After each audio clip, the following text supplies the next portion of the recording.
नमस्कार दोस्तों, आप सुन रहे हैं कुलबेली अपने होस्ट अभिषेक के साथ में। आज मैं लेकर आया हूँ पंचतंत्र की एक और कहानी। आइए शुरू करते हैं कहानी आपके होस्ट अभिषेक के साथ में।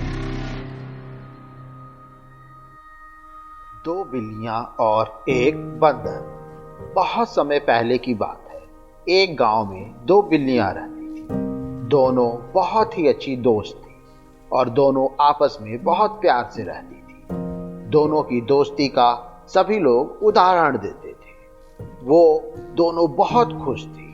उन्हें जो कुछ भी मिलता था उसे आपस में मिल बांट कर खाया करती थी। एक दिन दोनों दोपहर के वक्त खेल रही थी कि खेलते खेलते दोनों को जोर की भूख लगी। वो खाने की तलाश में निकल पड़ी। कुछ दूर जाने पर एक बिल्ली को एक रोटी का टुकड़ा नजर आया।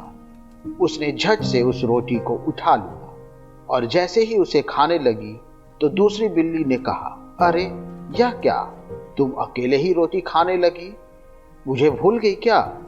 मैं तुम्हारी दोस्त हूं और हम जो भी खाते हैं आपस में बांट कर ही खाते हैं। पहली बिल्ली ने रोटी के 2 टुकड़े किए और दूसरी बिल्ली की ओर एक टुकड़ा बढ़ा दिया।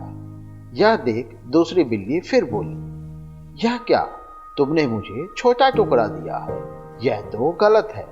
बस इसी बात पर दोनों में झगड़ा शुरू हो गया और झगड़ा इतना बढ़ गया कि सारे जानवर इकट्ठा हो गए। इतने में ही एक बंदर आया। दोनों को झगड़ते देख वो बोला, अरे बिल्ली रानी, क्यों झगड़ रहे हो? दोनों ने अपनी दुविधा बंदर को बताई तो बंदर ने कहा, बस इतनी सी बात, मैं तुम्हारी मदद कर सकता हूं। मेरे पास एक तराजू है, उसमें मैं ये दोनों टुकड़ा रखकर पता कर सकता हूं कि कौन सा टुकड़ा बड़ा है और कौन सा छोटा। फिर हम दोनों टुकड़े को बराबर कर लेंगे। बोलो, तुम लोगों को मंजूर है? दोनों बिल्लियां तैयार हो गई। बंदर पेड़ पर चढ़ा और तराजू ले आया। उसने दोनों टुकड़े को एक एक पलड़े पर रखा।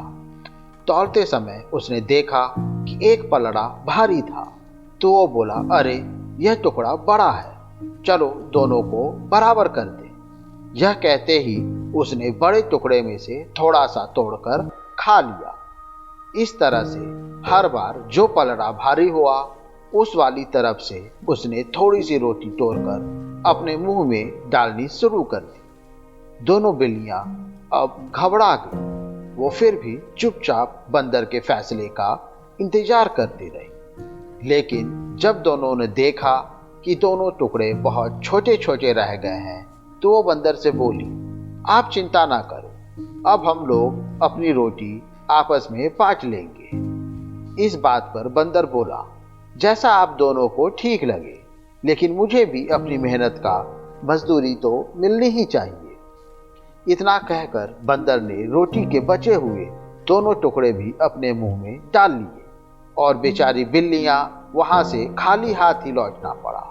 दोनों बिल्लियों को अपनी गलती का एहसास हो चुका था और उन्हें समझ में आ चुका था कि आपस की लड़ाई बहुत ही बुरी होती है और दूसरे इसका फायदा उठा सकते हैं। इस कहानी से हम लोगों को यह शिक्षा मिलती है, कभी भी आपस में लड़कर रिश्ते नहीं खराब करना चाहिए, क्योंकि जब भी हम आपस में लड़ते हैं तो कोई बाहरी व्यक्ति इसका फायदा उठा सकता है। दोस्तों, मुझे उम्मीद है आज की कहानी आपको ज़रूर पसंद आई होगी और रोचक कहानी सुनने के लिए हमें लाइक, सब्सक्राइब और कमेंट करते रहिए। तब तक के लिए अपने होस्ट अभिषेक को आज्ञा दें। नमस्कार।